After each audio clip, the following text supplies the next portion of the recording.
The words struck Eleanor Wilson like a slap in broad daylight. "Eleanor, you don't need to come. This party is for important people." Eleanor froze in the middle of her son's backyard. The California sun beat down mercilessly, highlighting every detail of the moment in perfect clarity.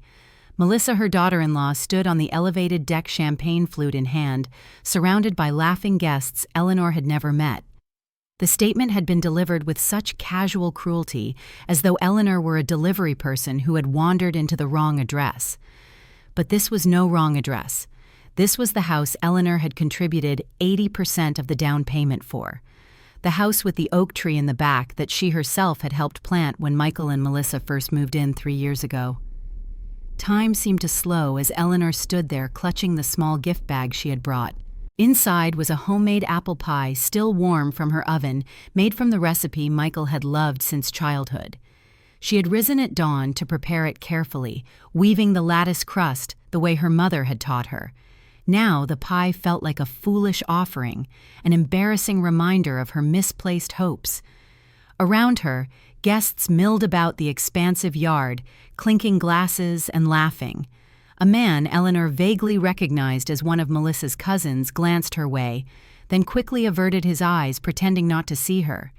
She was invisible here, a ghost at her own son's housewarming party. The worst part wasn't the public humiliation. It was the crystallizing moment of clarity that followed. This wasn't a mistake or a misunderstanding.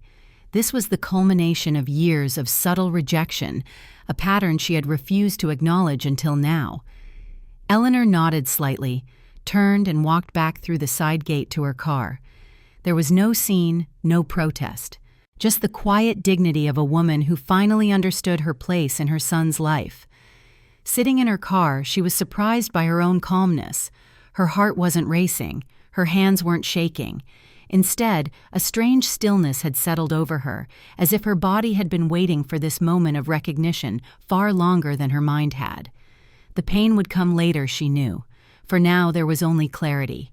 She drove home in silence, the afternoon sun casting long shadows across the suburban streets. The radio remained off. Eleanor needed no music to fill the void in her head. The steady hum of tires on asphalt provided all the accompaniment her thoughts required. The small home she'd moved into after selling her family house welcomed her with familiar quiet. Eleanor Wilson's rich mahogany skin contrasted with her silver curls, which she typically kept neatly pinned. She carried herself with the quiet elegance characteristic of Black women of her generation, who had overcome numerous barriers to succeed. As a former senior accountant at a local insurance firm for 35 years, she had fought twice as hard to be recognized in what was predominantly a white field during her time. Her modest home featured artwork celebrating her African American heritage, family photographs, and a carefully tended rose garden that was her pride and joy. Her late husband, Richard Wilson, also African American, had taught at the local university until his passing 5 years ago. Eleanor dropped her purse on the entryway chair and moved through the rooms without turning on the lights. The golden late afternoon sun filtered through the curtains, painting everything in a soft amber glow. She sank into the armchair in the corner of her living room, the one where she usually sat to embroider or read the morning paper. From here she could see the street through the window, watch the neighborhood children riding bikes, the young couples walking dogs, the normal rhythm of life continuing without pause. No tears came. Perhaps she had already cried them all during the slow unraveling of her relationship with her son over the past few years. The signs had been there, accumulating like dust in corners she refused to clean. Melissa saying Eleanor called too often that it wore her out. Michael replying to her texts with single emojis instead of actual words. The money she sent to fix their car met with nothing but a transfer confirmation notification. The invitations that stopped coming to family dinners. The way conversation fell silent when she entered a room. Eleanor rose and walked to the old wooden filing cabinet in her small home office. The dark brown cabinet contained the careful documentation of her life, a habit from her 35 years as an accountant at the local insurance firm. Utility bills, letters from the 80s, receipts saved from her professional days, all meticulously organized. She pulled out a folder labeled Family Michael and Melissa, marked with a pink sticky tab for easy location. The thoroughness was second nature to her, like preparing financial reports for a beloved client. Inside were the records of her generosity. Home repair bill, $2,800. Spanish lessons for her granddaughter Emma, $1,200. A sofa set for Michael's previous apartment, $1,700. A bank loan she had co-signed, $15,000. These were only the ones documented on paper. The quick transfers when Michael called about an emergency car repair, the time she had handed cash to help them through the month, the birthday gifts for Melissa, so Michael wouldn't feel awkward. Those weren't recorded anywhere except in her slowly eroding sense of self-worth. Eleanor's determination to fight for justice stemmed not only from personal betrayal, but from the resilient spirit passed down through generations of women in her family who had fought for equality and dignity throughout American history. As a Black woman who had navigated systemic challenges her entire life, she was no stranger to standing up for herself, though she never expected to need those skills against her own son. Eleanor closed the folder, feeling something click into place within her mind. She took out a blank notebook, one she had purchased for gardening notes but never used. The crisp pages welcomed her pen as she began to write, listing each expense, the date, the reason who had asked, and her own reaction to the request. Each line felt like a pin popping a balloon, the balloon of her illusion that she was the perfect mother, the devoted grandmother, the accommodating mother-in-law. She didn't know exactly what she was doing yet, but one thing had become absolutely clear: nothing would be the same again. When darkness fell, Eleanor made herself a cup of chamomile tea and sat on the front porch. The autumn breeze carried yellow leaves across her small yard, dancing freely through the air, needing no permission, no invitation to exist. She thought of Richard, her husband of 40 years gone now for 5. If he were alive, he'd be furious at how they'd treated her.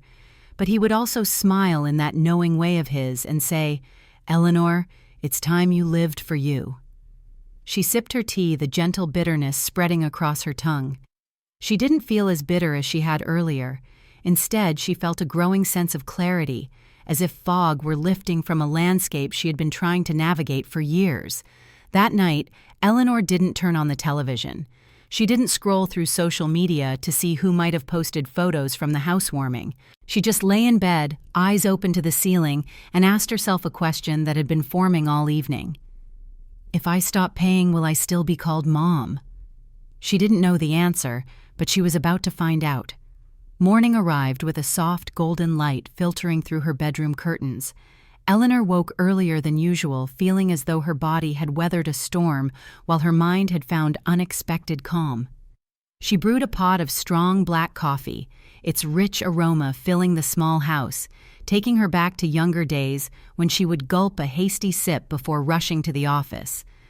Back then, she had been Eleanor Wilson's senior accountant, respected for her attention to detail and uncompromising accuracy. People had listened when she spoke. Her opinions had mattered. Somewhere along the way, after retirement, after Richard's death, she had allowed herself to be diminished to become merely Michael's mother, valued primarily for her financial support. She set her coffee on the kitchen table and opened her laptop. The screen illuminated with a string of bank emails she typically skimmed without much thought. Today they commanded her full attention. She clicked Saved Accounts and began downloading statements, watching as the cold, precise lines of data appeared. February of last year sent Michael $1,200 as a car deposit. May $3,000 for Melissa to invest in salon equipment. November $850 for Emma's winter tuition. The granddaughter she was rarely allowed to hold because Melissa didn't like the smell of old people's lotion. Each amount brought back a specific memory. Michael calling late at night, voice tight with worry. "Mom, my car broke down. I need a replacement now. I can't get to work without a car." She had gone straight to the bank the next morning without hesitation. The word need always spurred her into action. Melissa, sitting across from her at a cafe, eyes glossy. "Mom, if I don't get more capital, the salon will close."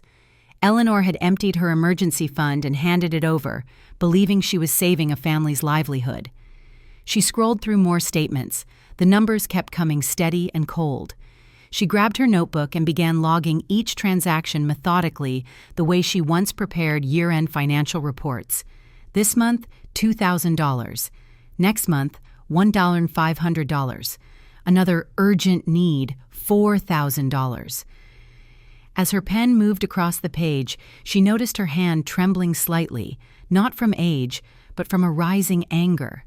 For years, she had effectively turned herself into an ATM with a heart dispensing funds whenever the emotional buttons were pressed correctly. She paused, took a long breath, and then totaled everything. The number hit her with physical force.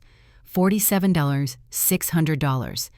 $47,600. That's what she had given them in just 5 years, not counting cash in envelopes, gifts, or the time she had quietly paid their utility bills. She read the figure over and over as if staring at a judicial sentence handed down upon her. Eleanor stood and paced her small living room, her eyes landing on an old photograph hanging on the wall. Michael's high school graduation with Eleanor and Richard standing proudly on either side of their only child. Michael in the center, blue gown diploma in hand, smile radiant. She remembered Richard whispering in her ear that day, "See, every hardship was worth it." If he were alive now, what would he think seeing their beloved son treat her like an outsider, a bank account with a pulse? She returned to the table and looked at her notebook. The numbers sat there in straight rows like silent witnesses that couldn't be cross-examined. For the first time, she wasn't seeing them as a loving mother would, but as an accountant would clear transparent and absurd. Her phone buzzed, making her flinch. Melissa's name lit up the screen. Eleanor let it ring. A text followed immediately after. "Mom, just checking on your health. Call me when you're free." Eleanor laughed out loud, the sound foreign in her quiet house. In all these years, Melissa had never called just to check on her. There was always a reason beneath the surface, a need waiting to be expressed. Rent, credit cards, tuition, new equipment. Checking on your health was simply a thin veil draped over a bottomless financial pit. She didn't call back.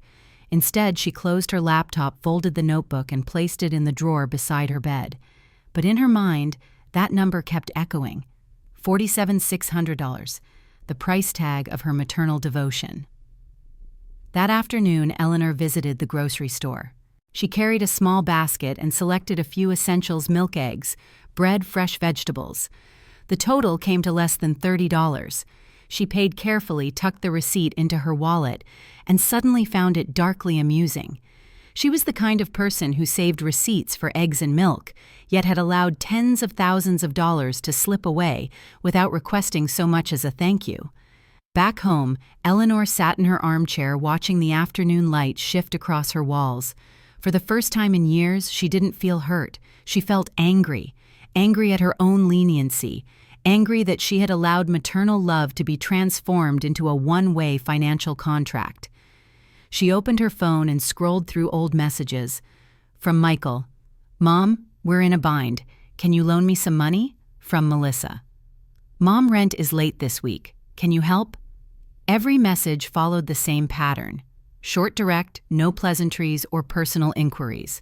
Reading them now, Eleanor felt like a customer service representative on call to solve their problems. That night, she opened her notebook again and wrote one final line at the bottom of the page. "I am no longer a mother. I am the family bank, and starting today, this bank is closed." When she closed the notebook, a new current seemed to move through her chest, lighter but colder. She knew the next step wouldn't be easy, but she also knew she had crossed the hardest threshold, facing the truth about her relationship with her son and daughter-in-law. Eleanor turned off the living room lights and headed to her bedroom. In the darkness, she heard the wind whistle past her window. She pulled the covers up and closed her eyes. No longer a mother waiting anxiously for an appreciative text message, she slept like a soldier preparing for battle. The following morning, Eleanor arrived at the bank as soon as it opened. Sunlight poured through the large glass windows onto the polished floor. She had sat in this lobby dozens of times before, but everything felt different today. No more rushing to sign transfer forms for Michael. No more anxiously checking her balance to make it work. Today, she came to end the cycle. Raymond, her longtime account manager, smiled when he saw her approach. He had known Eleanor for nearly 20 years through Richard's illness, through her retirement, through the sale of her family home to help Michael buy his new house. "Good morning, Mrs. Wilson," he said warmly. "How can I help you today?" Eleanor took a deep breath, setting her thick notebook on his desk. "Raymond, I want to cancel all automatic transfers to Michael and Melissa, and I want to set up a new account separate that no one knows about but me." Raymond looked up, studying her face. Something in his eyes brightened, surprised, but also as if he had been expecting this moment. "Are you certain for 5 straight years those transfers have been like clockwork? You've never missed one?" Eleanor gave a small smile. "That's exactly why I'm here today." Raymond typed quickly, the computer screen casting a blue glow on his face. He printed out several pages and slid them across the desk to her. "These are the statements for the past 5 years. Would you like to look them over one last time?" Eleanor opened the folder. The numbers aligned in cold, impersonal rows. Each amount she had given stared back at her like an indictment. $1,200, $3,000, $850, $4,000, an endless list of her financial sacrifices. She ran her hand over the pages, not to reread the amounts, but to feel the physical reality of them. This was the evidence, the answer to every sleepless night she had spent, wondering where she had gone wrong in raising her son. She hadn't been wrong to love him. She had been wrong to turn that love into an endless financial obligation. "Raymond," she said softly, "do you remember when I rushed in here to withdraw $5,000 for Michael? You asked if I was sure, and I laughed and said it was for family." He nodded. "I remember. I worried about you then, but you seemed determined." Eleanor closed her eyes briefly. "Today, I'm more determined, but this time it's for me." She signed the cancellation form with a steady hand. Raymond closed the file and carefully slid it into a plastic folder. "All set, Mrs. Wilson. From now on, no one can access your accounts without your explicit consent. I've also opened a new savings account for you, and only you have the password. I strongly recommend you don't share it with anyone, including family." Eleanor smiled. "Don't worry, I've learned a very expensive lesson." When she stepped outside the bank, the sun hit the pavement with fierce brightness. Eleanor felt as though she had just set down a burden so heavy that her shoulders suddenly seemed weightless. For years, every visit to this building had meant watching her balance drain away to solve someone else's problems. Today she walked out believing that her money truly belonged to her again. That afternoon, Eleanor's phone rang non-stop. First it was Michael. She let it ring. Then Melissa called. She remained silent. After that, a stream of text messages appeared on her screen. "Mom, I don't see the transfer. Did you forget?" "Mom, we need money for the credit card bill this week. Text me back." "Mom, please don't do this to us. You know we rely on you." Eleanor read each message but didn't respond. For the first time in years, she allowed her phone to fall silent. No explanations, no excuses, no promises to help. Just this one more time. That evening, she took out the bank statements again, reviewing them like a farewell ritual. She drew a red line through each entry and whispered to herself, "Enough, no more." It felt like unhooking one chain after another that had bound her for years. She remembered the time she had paid for a new air conditioner for their apartment during a brutal summer heat wave. Melissa had said, "You're so kind. Without you, we wouldn't know what to do." Those sweet words had once made Eleanor feel valued, but now she recognized them for what they truly were, a way to tighten the bonds of financial dependence. Every compliment about her generosity had been a subtle hint for more assistance, and she had foolishly mistaken manipulation for love. That night, Eleanor sat by her living room window, watching streetlights spill golden pools onto the sidewalk. She wrote one final line in her notebook: "The Bank of Eleanor Wilson is officially closed permanently." She closed the notebook and placed it on her bedside table. This time she wasn't writing just for herself, but for her future, If she ever felt weak, she would open these pages and read the cold numbers to remember how many years, how much money, and how much trust she had poured into a one-sided relationship. When the clock struck 10, Eleanor turned off every light in her house. The rooms fell into darkness, but inside her there was no emptiness anymore, only resolve. She didn't know how Michael and Melissa would react tomorrow when they realized the money would no longer flow into their accounts. But she knew one thing with absolute certainty: she was ready for whatever came next, and this time, she wouldn't back down.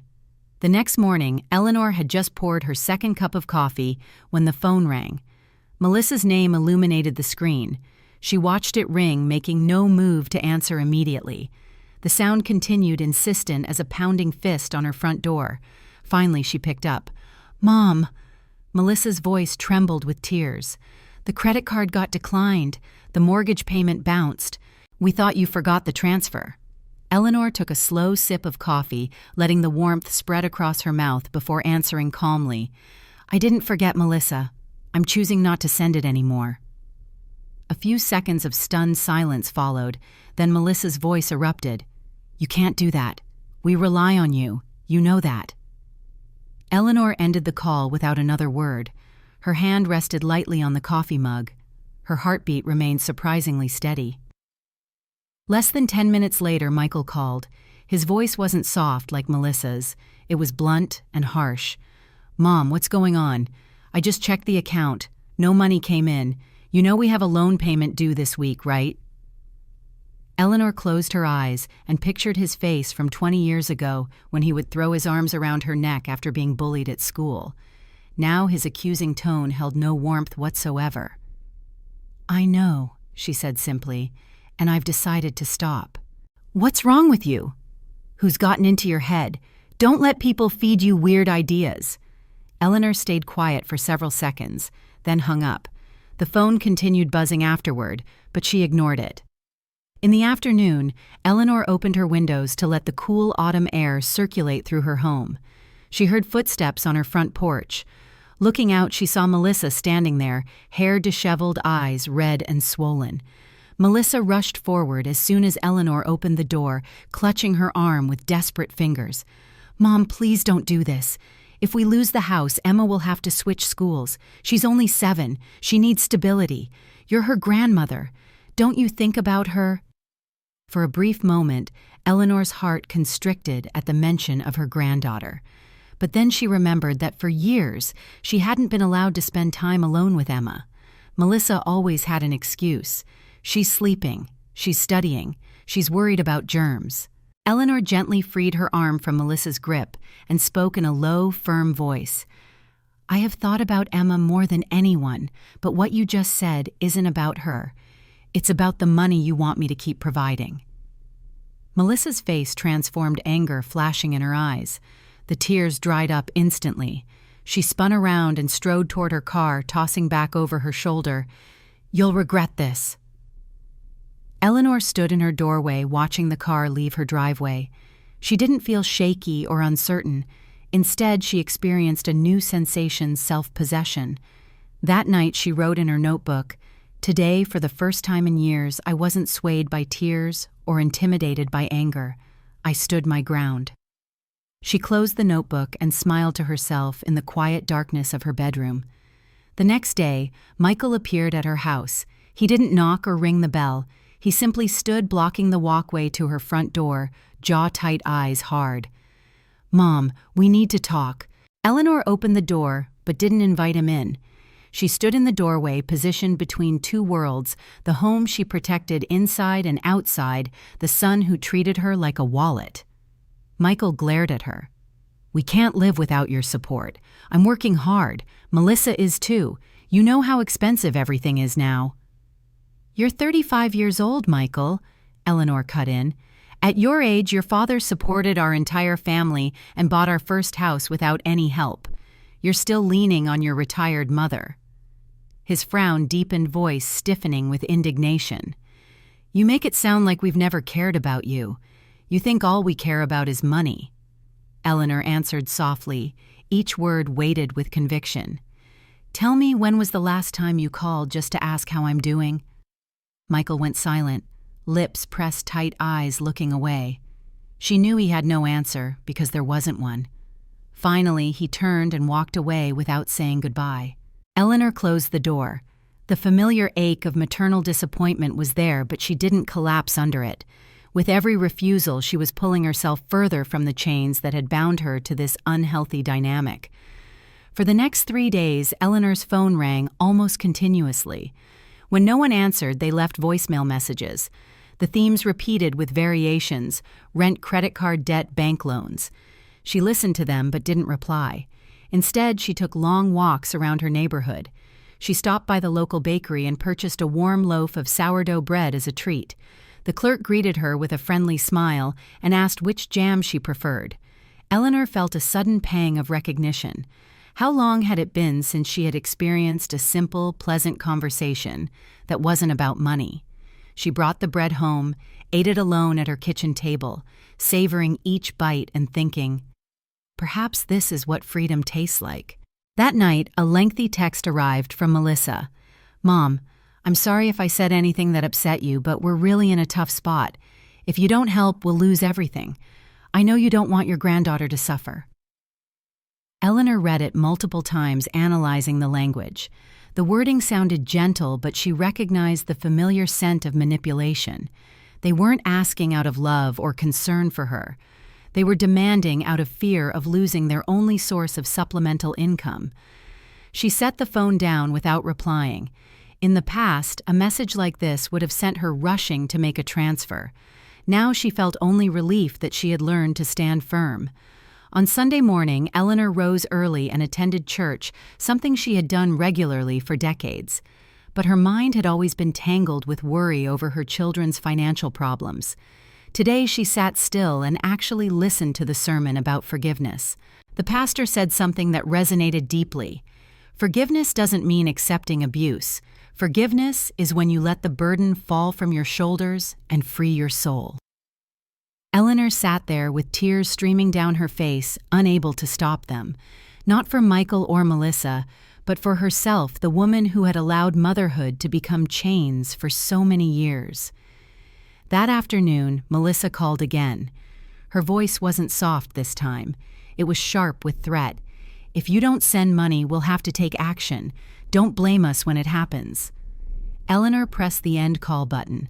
Her heart didn't flutter anxiously as it once would have. She knew things would likely get uglier from here, but she also knew she was ready for whatever came next. She had thought, after Melissa's vague threats, that they might quiet down and find another solution. They didn't. Just 2 days later, when Eleanor returned from grocery shopping and pulled into her driveway, Michael's gray pickup truck was parked directly in front of her house. Melissa stood beside it, arms crossed, eyes cold as steel. Eleanor stopped her car and left the grocery bags inside. She wouldn't begin this confrontation while juggling packages. Michael stepped forward, voice tight with barely controlled anger. Mom, we need to have a serious talk. Eleanor looked at him without speaking. Melissa interjected, You're hurting this family by cutting us off. Emma will suffer. Do you want your granddaughter growing up with financial hardship? Eleanor drew a long, measured breath. Emma again, the familiar shield they used to stab at her conscience. She slipped her car keys into her pocket and replied, If you truly care about Emma, learn to support your own family. A grandmother cannot be expected to raise a child for its parents. Michael's face contorted with fury. He moved closer, voice low but boiling with resentment. You're selfish. Your whole life you preached sacrifice for family, and now you're turning your back on us. Eleanor looked him directly in the eye. No, Michael. I did sacrifice for years. You never valued it. From now on, I simply won't sacrifice anymore. Melissa exchanged a glance with Michael, then switched to a syrupy tone that sounded transparently false. Mom, maybe someone has been influencing you, or you're confused. Think again. There must be a misunderstanding. We just want you to be happy. Eleanor laughed, a rough sound that surprised even her. Happy? For years you've taken every dollar, every hour of sleep, every small joy I had. If that's love, then my happiness comes very cheap. Melissa's face drained of color. The sugary facade vanished in an instant. She hissed, "Fine, if this is your choice, you'll face the consequences." Michael tugged her toward the truck. Before getting in, he turned and gave Eleanor a look that belonged to a stranger, not a son. "You'll regret this." The truck pulled away, leaving a gray stripe of dust on the quiet suburban street. Eleanor stood motionless, fists clenched at her sides. She knew those weren't just angry words spoken in the heat of the moment. They were a warning. That afternoon, Eleanor opened her notebook again. She wrote, "Today their true faces showed. No more circling, no pretense. They've made me the enemy." When she finished writing and closed the notebook, her heart felt heavy. She had prepared herself for anger and blame, but she had never imagined her own son could look at her with such cold hostility. The final illusion had been shattered, and the pain of that recognition cut deep. The next day, Eleanor visited her church again. After the service, Pastor Williams approached her, concern evident in his kind eyes. "Eleanor, are you all right? You seemed deep in thought during the service." She hesitated momentarily, then gave him a condensed version of the situation. He nodded, sadness crossing his features. "Family, when blinded by money, can be crueler than strangers. But don't isolate yourself. Seek support and protection." Those words echoed in Eleanor's mind as she drove home. She knew the gentle phase of this confrontation had ended. Now she needed to prepare for whatever came next. That afternoon, Eleanor unexpectedly received an envelope in the mail. Her name was clearly printed on the front, but the handwriting was unfamiliar, slightly messy. She opened it with cautious fingers. Inside was a typed letter, essentially an ultimatum: "If you do not continue financial support, we will be forced to pursue legal measures to protect the family's interests." Below were the signatures of Michael and Melissa. Eleanor sank into her kitchen chair, the paper trembling in her hand. So the threats had escalated from words to documented intent. She was no longer facing just tears or angry accusations. She was facing a calculated scheme. That night, Eleanor couldn't sleep. She sat in her living room under the warm glow of a table lamp, memories unspooling like an old film reel. Michael's high school graduation, his wedding to Melissa, the day she had handed them money for their first apartment, the nights she had stayed up rearranging her budget to cover their debts. All those memories distilled into one painful conclusion to them: she wasn't a mother. She was a financial resource. And when the resource stopped flowing, they treated her like a traitor. But mixed with the pain was a strange clarity. The truth had finally surfaced, stripped of pretense. No more illusions, no more faint hope that her love would someday be returned in kind. That stark truth, harsh as it was, oddly set her free. The following day, Eleanor called James Harris, her attorney, the same one who had helped with her will when Richard was alive. She described the letter and its threatening tone. Harris was silent for a moment, then said, "Eleanor, this is serious. You need to gather every piece of evidence: bank statements, texts, letters. We have to prepare for a worst-case scenario." Eleanor nodded, her heart beating faster. She was no longer in a vague, defensive position. She had officially stepped into a battle. That evening, while organizing her financial documents, Eleanor's doorbell rang. Glancing through the window, she saw Michael and Melissa again. This time she didn't answer. She stood behind the curtain, watching silently. They knocked repeatedly, called her name, then started shouting when she didn't respond. Melissa's voice carried clearly through the window. "Mom, if you don't come out, we'll tell everyone you're having mental problems. We'll show how you're abandoning your family." Eleanor remained motionless, heart aching but resolve unbroken. After nearly 10 minutes of this display, they finally left her front lawn bearing the imprints of their angry footsteps. She sank into a chair and covered her face. The pain flooded in, but within it rose a strange pride. She hadn't opened the door. She hadn't given in. That night, she added another entry to her notebook. "When they stop pretending, I see everything clearly. Their eyes, their tone, every word is a weapon. I'd rather face honest hostility than live forever in false sweetness." Eleanor closed the notebook and exhaled deeply. This was only the beginning. The next morning, Eleanor pulled back her living room curtains and noticed a familiar figure watering flowers across the street. Martha Johnson had been her neighbor for over 10 years. They had never been particularly close, exchanging only occasional hellos at church or the grocery store. Today, however, the way Martha glanced toward Eleanor's house felt like a silent question.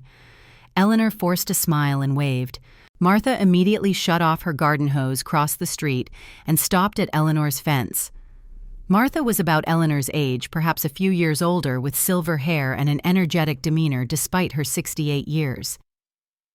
"Eleanor, I heard quite a commotion at your place yesterday. Is everything all right?" Eleanor froze. She hadn't planned to share her family troubles with anyone, but something in Martha's clear, kind eyes eased her reluctance. She opened the gate and invited Martha onto her porch. They sat on the weathered wooden bench, morning light filtering through the maple leaves, casting dappled patterns across the floorboards. Slowly, Eleanor told Martha everything from being excluded from the housewarming to canceling the transfers, from Michael and Melissa showing up to yell at her to the threatening letter that had arrived in the mail. Martha listened in attentive silence, nodding occasionally. When Eleanor finished, Martha reached over and gripped her hand warm and steady. "Eleanor, you are not alone. I've been through exactly the same thing. My son tried to have me declared incapacitated to take this house. I know what it's like to be seen as a walking checkbook by your own flesh and blood." Eleanor's chest tightened. Someone understood her pain with such immediate recognition. Martha explained that 5 years ago, her son and daughter-in-law had pressured her relentlessly after her husband died. They kept borrowing money for a restaurant venture, then blamed her when it failed. The situation escalated until they hired a lawyer and prepared a guardianship petition, claiming Martha was too confused to manage her own affairs. Fortunately, Martha had found a strong attorney and neighbors willing to testify to her complete competence. She had won the case. Since then, she had learned how to establish boundaries, even with her own child. Listening to Martha's story, Eleanor felt both horrified and strangely strengthened. She wasn't facing something unique or unheard of. This was a recognized pattern of elder financial abuse. "How did you get through it?" Eleanor asked. "Didn't you feel guilty about fighting your own son?" Martha looked directly at her eyes, resolute. "Of course I did. I cried until I couldn't breathe night after night. But I realized being a mother doesn't mean supporting your children for life. They grow up, start families, and must stand on their own feet. Love doesn't mean unlimited financing." Her words resonated through Eleanor like a bell. She saw how far she had traveled down the road of sacrifice, so far that she had forgotten where the reasonable limits should be. They sat together a while longer as the morning sun climbed higher. Martha squeezed Eleanor's hand again before standing. "If you need it, I'll testify for you. I've seen Michael and Melissa show up and raise their voices at you many times. The neighborhood has noticed. Don't be afraid. You have witnesses." Tears pricked Eleanor's eyes as she returned the squeeze. "Martha, you're a lifesaver. I never imagined I'd find an ally right across the street." Martha smiled kindly. "We're mothers, Eleanor. Sometimes mothers need to remind each other that we deserve protection too." That evening, Eleanor went home and opened her files again. This time, those cold numbers weren't just evidence of her own naivety. They were ammunition, and Martha had just placed a shield in her hands. She began sorting everything methodically, dating each document, clipping related text messages, printing relevant emails. As her hands worked faster, a certainty grew within her. She was no longer alone in this fight. 2 days later, Michael appeared at her house again. Eleanor looked out the window and saw him with Melissa, and this time a man she didn't recognize, dressed in a suit and carrying a briefcase. She didn't open the door. Instead, she picked up her phone and called Martha. "They're here with someone who looks like a lawyer," she whispered. Martha's voice came back steady and clear. "I'll be right over. Stay calm, Eleanor." When Martha arrived minutes later, the trio outside seemed momentarily thrown off balance. They clearly hadn't expected Eleanor to have support. Michael tried for a steady voice. "Mom, this is our legal advisor. He just wants to talk and find a solution that works for everyone." Eleanor stood behind her locked door, observing through the small window. From beside her, Martha spoke up loudly and firmly. "I'm Eleanor's neighbor. I've witnessed enough disturbances here recently. If you continue harassing her, I'll call the police immediately." The atmosphere shifted instantly. Melissa yanked Michael's arm impatiently. "Let's go. Standing here is pointless." Eleanor exhaled shakily, her hands trembling slightly. Martha laid a reassuring hand on her shoulder. "See, sometimes just one witness is enough to stop them from crossing certain lines." That night, for the first time in weeks, Eleanor slept deeply. In her dreams, she walked through a sunlit garden surrounded by the comforting presence of older women. She recognized it as the embodiment of the community strength Martha had introduced her to. The following morning, Eleanor baked an apple pie and took it to Martha's house. Her neighbor opened the door, surprise evident on her face. "Eleanor, you didn't have to do this." Eleanor smiled genuinely. "It's not about obligation. I just wanted to thank you for helping me find peace again in my own home." They sat together eating pie and drinking tea, talking like old friends. Eleanor shared stories about the good memories she had of Michael's childhood tales, buried under years of financial strain. Saying them aloud felt like releasing them from captivity. That night, Eleanor wrote in her notebook, "Today I gained an ally. Martha, a woman who understands a pain I thought only I carried. Perhaps this journey isn't just about protecting my assets. Maybe it's about learning to stand with other women who face the same battles."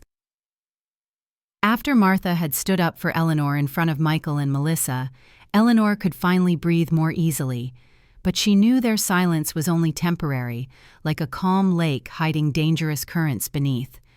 Sure enough, a few days later, she received another letter.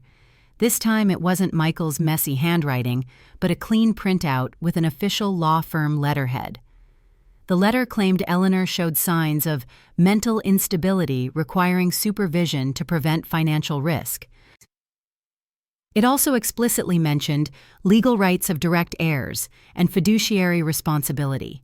In plain language, they were building a case to take her to court and force her to hand over control of her finances. When she finished reading, a chill ran through her body. But instead of panicking, she folded the letter carefully and placed it on her kitchen table. Then she called James Harris. "James, I need you to look at this right away." An hour later, the attorney was sitting at her kitchen table reading the letter with a deepening frown. "They're using the classic playbook, Eleanor. I've seen this many times. They want to paint you as a paranoid elder who can't manage her affairs. We need to get ahead of this immediately." "What do you suggest?" Eleanor asked quietly. Harris met her eyes directly. "We'll arrange an independent assessment by doctors and specialists I know personally. It's a preemptive measure both to document your full capacity and to shut down their primary tactic. When we go to court, these expert opinions will be your strongest defense." Eleanor exhaled slowly. For the first time in months, she didn't feel alone against an overwhelming force. 2 days later, Eleanor met with the psychologist and internist Harris had arranged. The evaluation took place in a bright medical office with large windows allowing natural light to fill the space. Dr. Moore, a thoughtful woman in her 50s with round glasses, asked Eleanor a comprehensive series of questions ranging from dates and figures to complex problem-solving scenarios. Eleanor answered each question clearly and confidently. When asked to calculate monthly expenses, she immediately recalled the exact figure of $47,600 over 5 years because it had been carved into her memory like an inscription on stone. When they finished, Dr. Moore smiled warmly. "Mrs. Wilson, honestly, your cognitive function is sharper than many people half your age. I'll write a detailed report. No one could possibly twist the truth about your mental capacity." Hearing those words, Eleanor's eyes filled with tears, not because she had doubted herself, but because someone outside her situation finally saw the truth about her, a completely lucid woman who had simply endured exploitation for too long. As Harris drove Eleanor home from the clinic, he spoke quietly but firmly. "We've landed our first counterpunch. But prepare yourself, Eleanor. Michael and Melissa won't stop here. They'll likely escalate to harder psychological tactics to make you cave. Stay strong." Eleanor nodded, her heart heavy with the knowledge that this conflict with her only child would likely get worse before it improved. Sure enough, that evening her phone rang repeatedly. This time the messages weren't angry. They dripped with calculated emotion. Melissa wrote, "Mom, do you remember when you held Emma as a baby? She keeps asking for Grandma. She cried when she heard you're upset with us. Please don't turn your back on the family that loves you." Eleanor bit her lip, fighting back emotion. She knew Emma was too young to understand any of this situation. That message wasn't her granddaughter's voice. It was a strategy Melissa had crafted. Then a text arrived from Michael. "Mom, I just drove past your house. The lights were on, but you didn't answer the door. I know you saw me. I don't want us to become strangers. I regret so many things." Eleanor sat by her window watching streetlights illuminate the empty sidewalk. Part of her wanted to open the door and run to embrace her son, to forget everything and return to the illusion of family harmony. But then she remembered the bank statements and the cold look in Michael's eyes when he had threatened, "You'll regret this." She knew these remorseful lines were just another tactic. The next day, Eleanor told Martha about the emotional messages. Martha sat across from her in the living room, took a thoughtful sip of tea, then smiled slightly. "Eleanor, they're trying everything in the playbook. 1 minute it's threats, the next it's sweet talk. That's classic psychological warfare, designed to make you waver until you can't tell what's real and what isn't. But remember, the truth is what you've seen with your own eyes, not what they type in a text message." Eleanor nodded, feeling steadier with each passing day. Martha added, "Keep every text, email, and letter. Print them all. Each line will become evidence of their manipulation. Don't delete anything." Following Martha's advice, Eleanor printed all the messages and filed them meticulously. Each page felt like another puzzle piece, exposing the true nature of her relationship with Michael and Melissa. That afternoon, while Eleanor was organizing her growing evidence file, she received a call from an unfamiliar number. "Mrs. Wilson," a woman's voice asked, "I'm Sarah Collins from Adult Protective Services. We've received a report that you're showing signs of confusion and may need a safety assessment visit." Eleanor went cold. Clearly, Michael and Melissa had filed a report with the authorities attempting to trigger an investigation. She remained calm, remembering Harris's advice. "I'm sorry, but I won't answer any questions without my attorney present." The caller sounded surprised by this response, mumbled something about scheduling a visit later, and quickly ended the call. Eleanor immediately contacted Harris and described what had happened. "Good work, Eleanor," he said approvingly. "You did exactly the right thing. This is their reverse psychology move, trying to transform your reasonable caution into proof you're paranoid.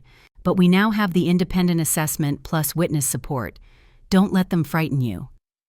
Hearing those words, Eleanor felt as though she had just stepped safely around a trap set in her path. That night, she sat on her front porch as a cool evening breeze ruffled her silver hair. Martha brought over freshly baked oatmeal cookies, and they ate together, watching the neighborhood settle into evening routines. "Eleanor," Martha said thoughtfully, "I used to be terrified like you. Then I realized something important: every time they try to manipulate me, they actually provide more evidence against themselves. Let them perform their little drama. We'll document it. When we finally reach court, the truth will reveal itself." Eleanor smiled for the first time in many days, and it wasn't a forced expression. She suddenly understood that instead of being hunted, she could become the witness to her own truth. Before bed, she wrote in her journal, "They think they're cornering me, but their mind games are exactly what help me see their true nature more clearly. I'm not swayed anymore.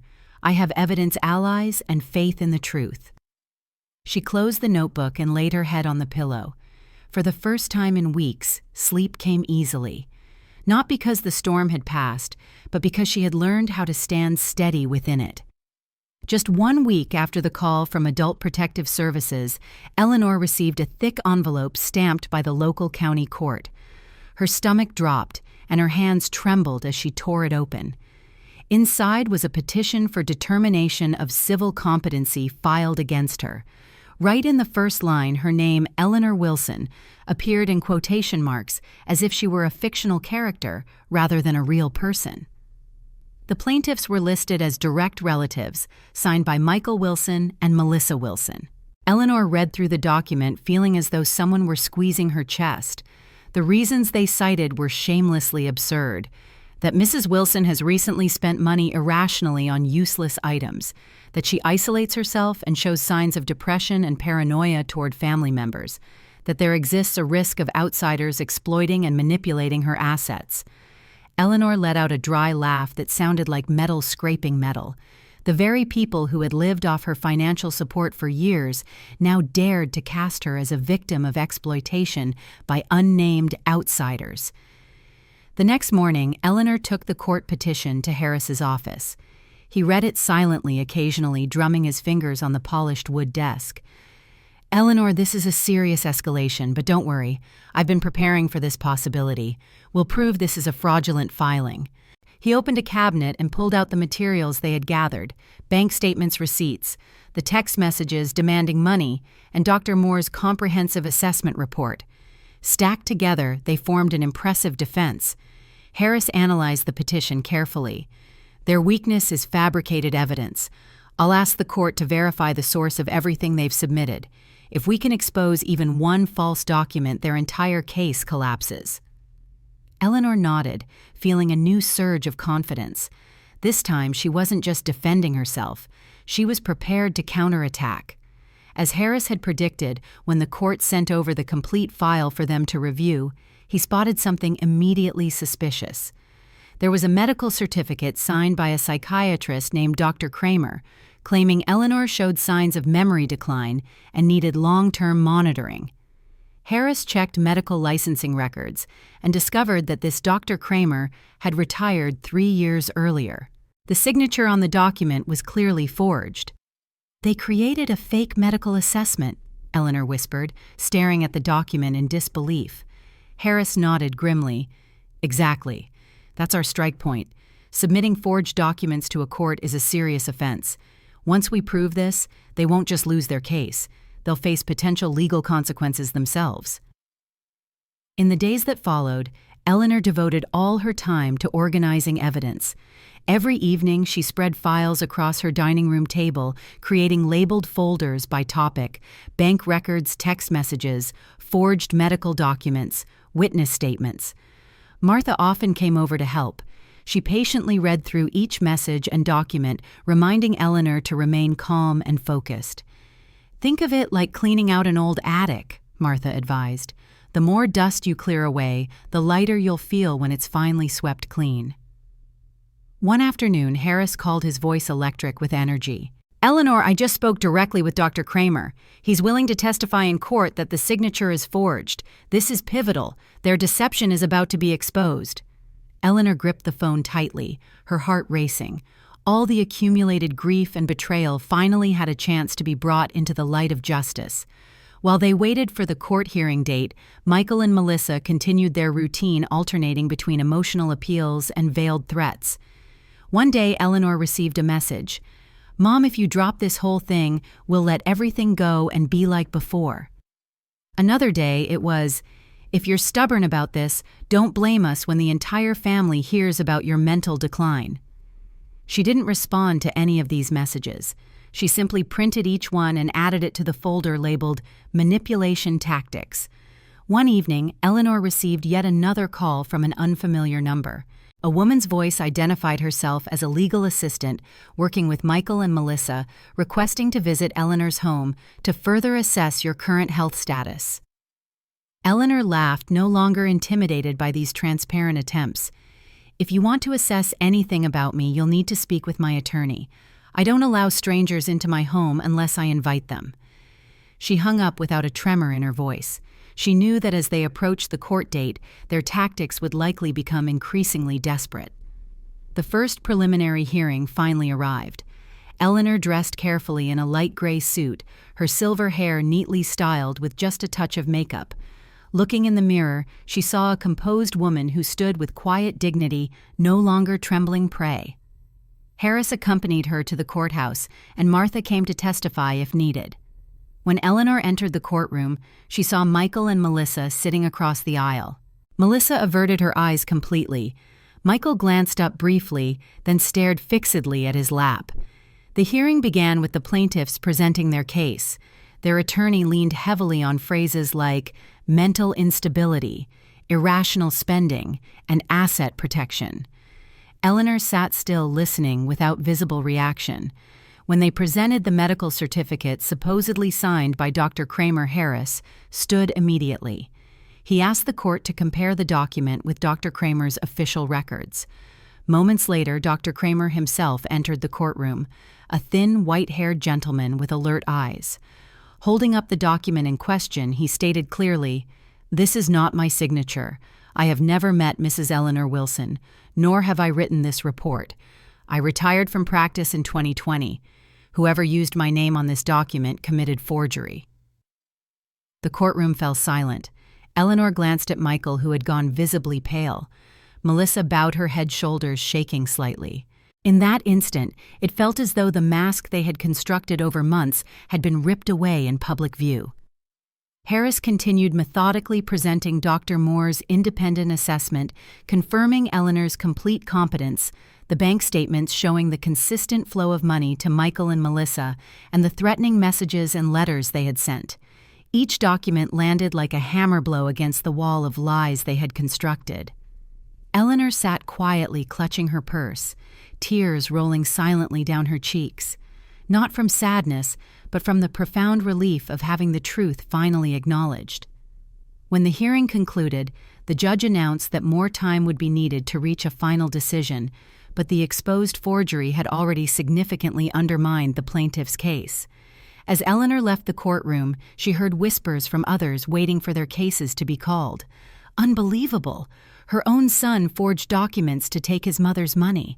She drew a deep breath and held her head high. For the first time in months, she stepped into the sunlight unafraid. Martha squeezed her hand as they walked to the parking lot.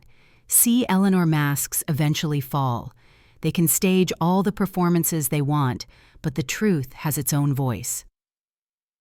That night, back in her quiet house, Eleanor wrote in her notebook, "Today they revealed their greed and deception before the law. I no longer need to prove my love. I only need to prove the truth."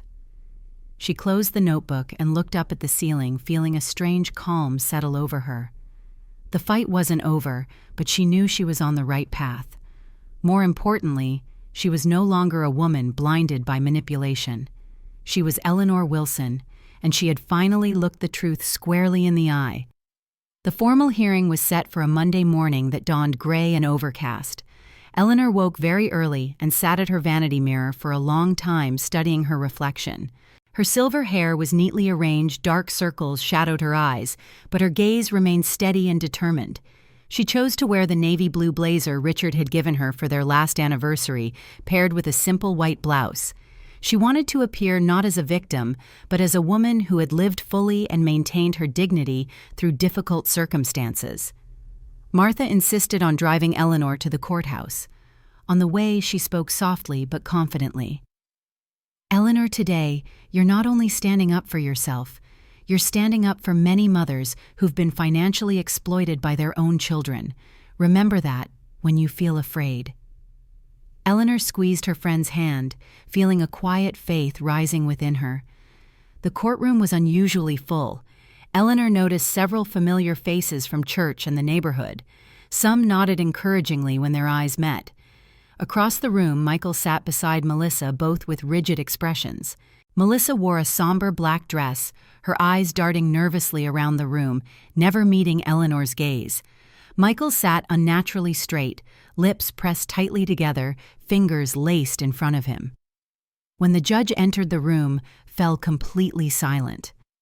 The plaintiff's attorney launched into elaborate descriptions of Eleanor's supposed financial irrationality and cognitive decline. Eleanor listened calmly, though each false accusation felt like a blade aimed at her heart. Then Harris stood, his voice low and assured. "Your Honor, my client. Mrs. Eleanor Wilson is not unstable as claimed. We have official medical reports, witness testimony, and compelling evidence that the plaintiffs have submitted forged documents to this court." He placed a thick, numbered stack of evidence on the table before him. Harris called Dr. Moore to testify first. She took the stand with confident steps. "I personally assessed Mrs. Wilson 2 weeks ago. She demonstrates complete competence with excellent memory function and clear logical thinking. There are absolutely no signs of mental illness or cognitive decline." The atmosphere in the courtroom subtly shifted. Eleanor glanced at Michael, who frowned and whispered something urgently to Melissa. Before they could respond, Harris called the key witness, Dr. Kramer. He walked to the stand holding the forged medical report. "This is categorically not my signature. I have never evaluated Mrs. Wilson or written any report about her mental status. Using my professional name in this way constitutes forgery." The courtroom buzzed with murmurs. The judge's gavel brought immediate silence. Eleanor observed Michael, who had gone completely white. Melissa trembled visibly. The truth they had tried to bury was now standing under oath. During cross-examination, Harris methodically presented 5 years of bank statements, showing line by line the transfers from Eleanor to Michael and Melissa. He paused meaningfully at the total $4,700, not counting cash gifts or direct bill payments. "If anyone needs protection here," he said deliberately, "it is Mrs. Eleanor Wilson, a mother who has been systematically exploited by her son and daughter-in-law." A ripple of whispers spread through the courtroom. Eleanor caught someone muttering "shameful" under their breath. Those whispers felt like tiny drumbeats of validation, and her heart pounded no longer from fear, but from vindication. When the judge asked if Eleanor wished to speak, she stood slowly. Her legs trembled slightly, but her voice emerged clear and unwavering. "Your Honor, I am Eleanor Wilson. I've lived 65 years, raised a family, built a career, and cared for my husband through illness. I never imagined I would have to stand in a courtroom to prove my sanity. But today, I'm not speaking only for myself. I'm speaking for all mothers who have been financially exploited and emotionally cornered by their own children. I am not mentally unstable. I've simply been silent for too long." In that moment, Eleanor felt the compassionate eyes of strangers upon her. Harris nodded approvingly. Martha wiped away a tear. Eleanor knew she had just articulated what so many women of her generation had kept buried inside. When the hearing adjourned, the judge stated that based on the evidence presented, particularly the forged medical document, the court would consider sanctions against the plaintiffs. Meanwhile, the request for guardianship over Eleanor Wilson was denied. The gavel struck with a sharp crack that sounded to Eleanor like the bell of liberation. It was the first decisive blow of justice against Michael and Melissa's scheme. They left the courtroom in silence, their earlier confidence completely evaporated. Eleanor watched them go, feeling both heartache and profound relief. She had never thought she would see the day when her own son's deceptions were exposed in court, but she also had never felt justice so tangible, so close at hand. Outside, the autumn wind had turned cool and kind. Martha squeezed Eleanor's hand tightly. "You did it, Eleanor. You stood tall." Harris smiled, his professional demeanor softening slightly. "The battle isn't over, but today we won a crucial round." That evening, Eleanor sat in her living room, the warm lamplight creating a golden circle around her chair. She opened her notebook and wrote, "Today I heard the voice of justice. It doesn't erase the loss of my relationship with Michael, but it gives me faith that truth will eventually prevail. And I know now that I'll keep walking this path however long and difficult it may be." On the day the court issued its final ruling, Eleanor sat in the hushed courtroom, her heart pounding like an ancient drum. Across the aisle, Michael and Melissa sat close together, their faces drawn tight with tension. Eleanor could see the premature gray in her son's hair, the hollows beneath his eyes, but his gaze remained icy, nothing like the little boy who once clutched her hand when learning to walk. The judge read the decision in a steady, measured voice that filled the silent room. After reviewing all evidence presented, the court fully denies the petition for guardianship over Mrs. Eleanor Wilson. Furthermore, the court orders additional investigation into the use of forged documents submitted by the plaintiffs. The gavel cracked against wood, splitting the air with finality. Eleanor closed her eyes and exhaled deeply. Months of dread and uncertainty lifted from her shoulders. Harris gently placed his hand on her arm and whispered, "Congratulations, Eleanor. You won." But at the same moment, a sharp intake of breath from Michael made her chest tighten painfully. He hung his head briefly, then suddenly stood and walked out of the courtroom. Melissa hurried after him, calling his name softly, but Michael didn't stop or turn around. Eleanor watched her son's retreating figure, his straight back, disappearing through the heavy wooden doors. In that moment, she realized she had lost him not just in court, but perhaps forever. The victory felt hollow against the weight of that recognition. Outside the courtroom, several people approached to shake her hand and call her brave. Some were strangers who had followed the case. Others were neighbors and church members who had come to support her. Martha hugged her tightly, and Harris smiled with professional satisfaction, saying she had set an important precedent for others in similar situations. Eleanor smiled and thanked each person, but deep inside, the smile felt heavy and forced. This legal triumph had come at the cost of a permanent break with the child she had loved most in the world. That night, Eleanor's house felt unusually quiet and empty. She sat alone in her living room with only a small lamp illuminating the darkness. On the side table stood a framed family photograph from a Christmas dinner years ago. Michael sat beside her, his arm loosely draped around her shoulders, both of them smiling into the camera. Eleanor touched the cold glass covering the image, tears slipping down her cheeks before she even realized she was crying. A legal victory, however righteous, couldn't fill the empty space inside her that had once held maternal joy. Memories flooded back unbidden. The day Michael started college, when she had stood at the dormitory entrance, holding him tightly before letting go. His wedding day, when she had personally arranged every flower centerpiece for the reception tables.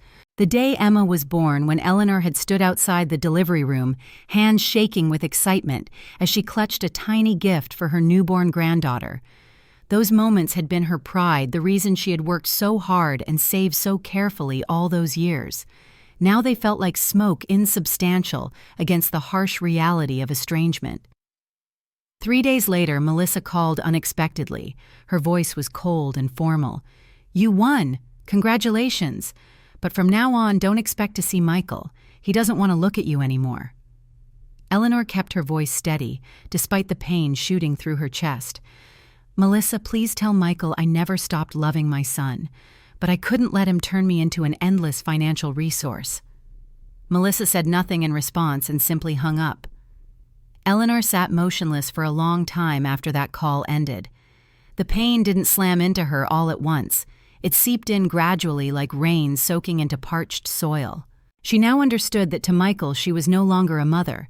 She was the woman who had humiliated him in court. He couldn't see that his own actions had driven her to such a public confrontation. In the days that followed, Eleanor lived more deliberately, more slowly. Martha visited often, bringing flowers from her garden or something she had just baked. She understood Eleanor's emptiness without requiring many explanations. She simply sat with her, drank tea, and let the quiet be its own form of comfort. Harris called periodically to check on her, reminding her to rest and not dwell excessively on what had happened. His calm, professional manner provided an anchor during moments when grief threatened to overwhelm her. One morning, while Eleanor was sweeping fallen leaves from her front porch, a small figure appeared at the end of her walkway. Emma stood there clutching a teddy bear, her eyes wide as she stared at her grandmother. Before Eleanor could speak, Melissa rushed up from the sidewalk, grabbed Emma's hand, and pulled her away without allowing any words to be exchanged. Eleanor stood frozen, watching her granddaughter's small form disappear down the street. A tear slid down her weathered cheek. She knew she had lost not only Michael, but any chance to be close to Emma as well. That night, Eleanor opened her notebook and wrote, "I won a battle but lost a piece of my heart. Justice offers protection, but it cannot restore a mother's love once it's been fractured." She closed the notebook and took a deep breath. Even amidst the hurt, a small flame of liberation continued to glow. She was no longer being financially exploited. She was no longer living under constant manipulation and fear, and she recognized that this choice, however painful, had preserved the remainder of her life. The next morning, Eleanor attended church as usual. When Pastor Williams asked what she would like the congregation to pray for, she simply said, "Please keep Michael safe, even if he no longer sees me as his mother." As soon as she voiced those words, Eleanor felt something lighten within her chest. She didn't expect her son to return to her now, but she still wanted him to find his way to be safe, not lost. Leaving church. Eleanor looked up at the autumn sky. Gray clouds still hung overhead, but far off at the horizon, a narrow beam of sunlight broke through. She smiled faintly and reminded herself that she still had years to live and more opportunities to give love, not to those who would exploit her, but to those who genuinely needed compassion. The legal victory had closed one chapter in her life, but the loss in her heart remained a constant companion. That was the complex truth she would need to learn to live with as she continued forward. After the trial concluded, Eleanor stayed mostly inside her small house for several days. She needed time to breathe and allow her heart to settle after such emotional upheaval. Then one morning, Martha knocked on her door, holding the local newspaper. On page 3 was a substantial article with a bold headline, "Elderly Mother Wins Case Against Son and Daughter-in-Law, a Wake-Up Call on Family Financial Exploitation." Eleanor read every line with increasing amazement. The article didn't just summarize the trial, it placed her story within a larger context. Many seniors were being quietly drained financially by their own children and grandchildren. Somehow, Eleanor had become a notable example of someone who had successfully fought back. That week, calls began coming in. Local reporters wanted interviews. Women with similar stories asked to speak with her. At first, Eleanor felt awkward and hesitant. She wasn't accustomed to having her private life exposed so publicly. But one evening, she received a call from an elderly woman whose voice shook with emotion as she described how her son had pressured her into signing over her house. The woman was terrified to fight back for fear of being completely abandoned. Eleanor went silent, then found herself weeping openly. In that moment, she realized she could not remain quiet. Her personal pain might serve a greater purpose. Martha encouraged her first. Over tea one afternoon, she said, "Eleanor, you have a strength you don't fully recognize yet. Use your story to help others. We could start a support group right here in the community." The idea sounded far-fetched initially, but something inside Eleanor responded to the suggestion. Perhaps this was how she could transform pain into something meaningful and lasting.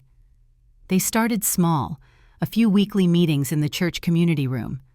Eleanor told her story, then Martha shared hers, and gradually other women began to open up. Some sobbed while speaking. Some trembled too severely to finish their sentences. But their eyes shone with the relief of finally being heard and believed. They named their group simply, "Mothers Who Won't Be Silent." The group quickly grew diverse, though Eleanor noticed many of the women who sought help were women of color like herself. They shared not only stories of financial exploitation, but also how cultural expectations of maternal sacrifice and historical marginalization had made them particularly vulnerable to such abuse. Eleanor's perspective as a successful Black professional woman brought additional depth to their discussions about reclaiming power and dignity. Word spread, and each week more people attended. Some were older women leaning on canes. Some were middle-aged, supporting elderly parents, while being exploited by their own siblings. Even a few men came admitting their adult children had pushed them into financial hardship. Eleanor listened to each story, her heart simultaneously aching and warming. She wasn't alone. A single wound had connected dozens, perhaps hundreds of hearts in shared experience. One day after Eleanor finished speaking to the group, a woman named Margaret stood up, took her hand and said with tears in her eyes, "Eleanor, because of you, I refused to sign the property transfer papers my son pressured me to sign last week. I'm not afraid of being called selfish anymore. I realize I have the right to live for myself." The room broke into spontaneous applause, and Eleanor felt the walls of her lonely isolation crumble completely. The group didn't stop at sharing stories. Harris agreed to provide legal guidance for particularly difficult cases. He began attending meetings occasionally explaining how to document financial abuse, how to recognize manipulation tactics, and how to seek appropriate help. Eleanor remembered the day he had urged her to get an independent mental evaluation. Without his counsel, she might have lost everything to Michael and Melissa's scheme. Now his expertise could protect others from similar fates. Bit by bit, their group evolved into a genuine community. They organized small fundraisers and established a modest emergency fund to help mothers who had been financially cut off by their children. They wrote letters to local officials calling for more resources to address elder abuse within families. Eleanor, who had once curled up in fear of her own son's anger, now stood before groups of strangers and spoke clearly. "We are no longer silent victims. We have a right to speak our truth and protect ourselves." Some evenings after meetings, Eleanor sat alone on her porch, watching streetlights cast warm gold onto the sidewalk. A strange peace filled her. She had lost Michael and the chance to know Emma, but she had found a new family, one bound by shared truth and courage rather than blood. She opened her notebook and wrote, "I'm no longer just the mother who suffered in silence. I'm part of a community where we lift each other toward healing." Through this unexpected community, Eleanor had rediscovered her voice and purpose. She closed the notebook and smiled into the darkness. At 65, life still held new chapters, no longer soaked in tears, but filled with quiet faith. That summer, for the first time in decades, Eleanor lived according to her own rhythm. No more mornings waking to urgent financial requests. No more phone calls that felt like emotional whips. She woke to peaceful silence, brewed strong coffee, and often stepped onto her porch, letting the morning breeze run through her silver hair. For the first time in years, each day truly belonged to her. Eleanor used a portion of her savings to refresh her home. She painted the scuffed walls a soft blue that reminded her of the ocean. She planted more roses and wildflowers in her front garden. She purchased a comfortable porch swing and hung it beneath the maple tree, creating a perfect spot to read and listen to birdsong in the afternoons. It wasn't extravagant or ostentatious, but it was a world she had chosen for herself. She began traveling, something she had postponed for years while prioritizing Michael's needs. Her first trip was a week in New Orleans, listening to jazz music and wandering the historic brick streets. Sitting alone in a small cafe watching a street musician play saxophone, Eleanor's throat tightened with emotion. Outside the whirlwind of family demands, there was still music, the sweetness of sugar-dusted beignets and friendly smiles from strangers. When she returned home, Eleanor began painting, converting the spare room that had once been piled with bills and paperwork into a modest studio. Southern landscapes, a portrait of Martha, even a self-portrait with a serene smile lined the walls like evidence of her rediscovered self. Friends from Mothers Who Won't Be Silent visited and applauded her artwork, insisting her paintings were full of life and emotion. Their enthusiasm encouraged Eleanor to continue exploring this new form of expression. One evening, Eleanor visited Richard's grave at the local cemetery. She sat beside his headstone and spoke quietly, as if he could hear her across the divide of years. "Richard, I did it. I'm no longer the woman who bowed her head, terrified of losing her son's affection. I stood up for myself, kept what we built together, and more importantly, kept my dignity." The wind moved through the cemetery trees, and Eleanor felt as if her husband were smiling, somehow proud of her newfound strength. Occasionally, Eleanor heard news about Michael and Melissa through mutual acquaintances. They had moved to a smaller apartment. Melissa now worked full-time at a nail salon. Michael was struggling between odd jobs. Eleanor felt no vindictive pleasure in these reports, only sadness. She had once hoped her son would eventually understand her position, but she now recognized that this wasn't her responsibility. She had crossed through that loss and learned to place a period at the end of that particular sentence. One Sunday morning, after a support group meeting, Martha said thoughtfully, "Eleanor, you know what's remarkable? We're not just saving ourselves. We're planting seeds for the next generation. Their children will grow up in healthier families because mothers and grandmothers found the courage to speak their truth today. Eleanor stood motionless, deeply moved by this perspective. She had never imagined her personal story might ripple outward to affect future generations. Now, as autumn returned and Eleanor approached her 68th birthday, she reflected on the extraordinary journey of the past 3 years. She didn't have unlimited time left, but every year, month and day had taken on new meaning. She had learned how to say no. She had discovered joy in simple pleasures, a morning cup of tea, an evening concert in the park, watching flowers bloom in her garden. She understood now that genuine love never came from purchasing it with financial support. True love emerged from mutual respect and authentic care.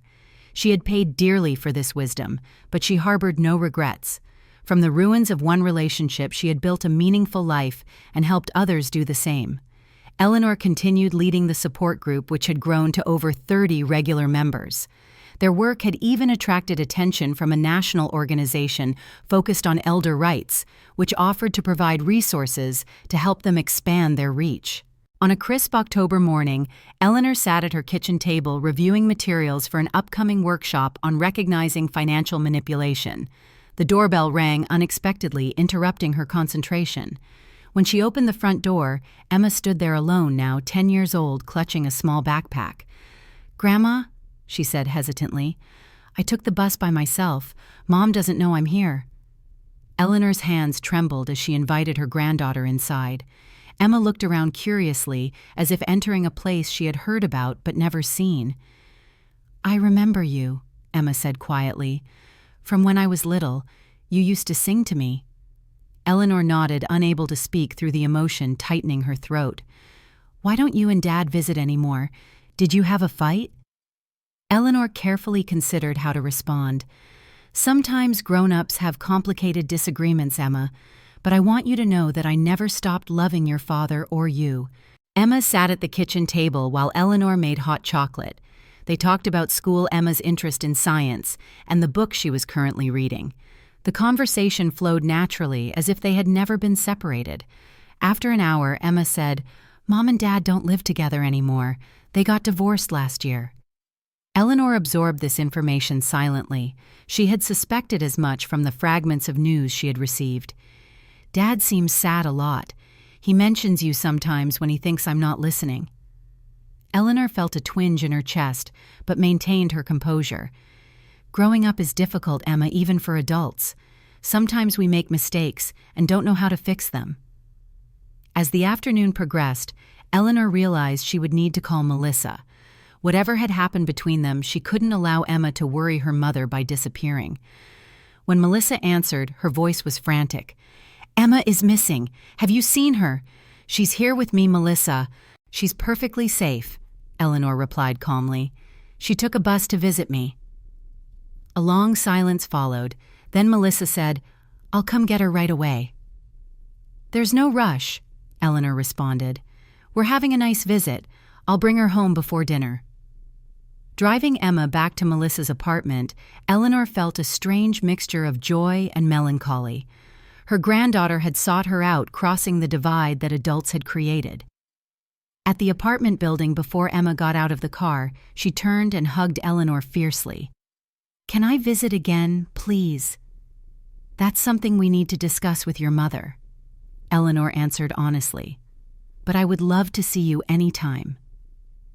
Melissa waited by the building entrance, arms crossed defensively. When Emma ran to her, she checked her daughter quickly for any signs of distress, then relaxed slightly. "Thank you for bringing her back," she said stiffly to Eleanor. "She's a wonderful girl, Melissa. You've raised her well." Something in Melissa's expression softened momentarily. "She asks about you. I never know what to say." "Tell her the truth, whatever you believe that to be," Eleanor suggested gently. "Children understand more than we think." As Eleanor turned to leave, Melissa called after her. "Michael is struggling. The business venture failed. He's not doing well." Eleanor nodded, absorbing this information without comment. The door for reconciliation wasn't opening yet, but perhaps a small window had appeared. Driving home, Eleanor felt lighter than she had in years. The unexpected visit from Emma had given her something she hadn't realized: she still needed hope. That evening, Martha came over with a bottle of wine to celebrate Emma's visit. "See?" she said triumphantly. "Truth has its own timeline. You stayed true to yourself, and now the universe is responding." Eleanor smiled, not quite ready to embrace such optimism fully, but willing to consider it. "I'm just glad to know my granddaughter remembers me." A month later, Eleanor received a letter in the mail. She recognized Michael's handwriting immediately and sat down before opening it, preparing herself for whatever it might contain. The letter was brief but sincere. "Mom, I don't know how to begin to apologize for what happened between us. I was wrong. I let greed and pride control me. I'm getting counseling now. I don't expect forgiveness, but I wanted you to know I regret the pain I caused. Your son, Michael." Eleanor read the letter multiple times, tears flowing freely. She didn't rush to respond. This small olive branch needed time and space to be properly evaluated. But she placed the letter in her bedside drawer rather than filing it away with the legal documents, a sign of its different significance. 2 weeks later, Eleanor was the keynote speaker at a regional conference on elder financial abuse. Standing at the podium before 200 attendees, she spoke without notes, her voice clear and confident. 3 years ago, I was a woman who believed love meant never saying no to financial demands. Today, I stand before you as someone who discovered that real love includes healthy boundaries.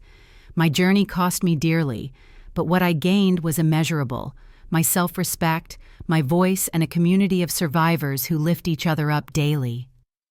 The audience rose in a standing ovation. Among those standing, Eleanor spotted a familiar figure at the back of the room. Michael stood against the wall, applauding with everyone else, tears visible on his face even from a distance. He didn't approach her afterward, and Eleanor didn't seek him out. They both understood that healing would require time, caution, and new foundations, but his presence spoke volumes about possibilities neither had imagined a year earlier. That December, Eleanor hosted a holiday gathering for members of their support group who had no family celebrations to attend. Her small home overflowed with people, laughter, and music. Martha orchestrated the food preparation, directing volunteers in the kitchen with cheerful efficiency. As twilight fell, Eleanor stepped onto her porch for a moment of quiet reflection. The Christmas lights she had strung along the eaves cast a gentle glow across her garden. 3 years ago, she had sat in this same spot feeling utterly abandoned. Now her house hummed with voices and warmth. She heard the front door open behind her and turned to find Martha joining her, offering a steaming cup of mulled cider. "Penny for your thoughts?" Martha asked. Eleanor smiled. "I was just thinking about how lives can transform completely in such a short time, from isolation to community, from silence to voice." Martha nodded. "And the best part is how many women you've helped find their own voice. That's a legacy worth having, Eleanor." Later that evening, after the guests had departed, and Eleanor was tidying up, her phone chimed with a text message. It was from Michael. "Merry Christmas, Mom. Emma and I would like to visit tomorrow if that's okay. Just a short visit. No pressure." Eleanor sat down, reading the message several times. Then she typed her reply. "The door is always open. Come at 2 p.m. I'll make apple pie." She set the phone down and looked around her living room at the remnants of the joyful gathering, at the Christmas tree, decorated with ornaments from throughout her life, at the paintings she had created, hanging on walls she had chosen. Whatever tomorrow brought with Michael, whether reconciliation or just a tentative first step, Eleanor knew one thing with absolute certainty: she had found her way back to herself. At 68, she had discovered that it was never too late to begin again, never too late to speak one's truth, never too late to create a life of dignity and purpose. Eleanor walked to the window and gazed at the winter stars shining brilliantly in the clear night sky. For the first time in years, the future wasn't a foggy uncertainty. It stretched before her, clear and bright as a summer sunrise, filled with possibilities she was now strong enough to embrace.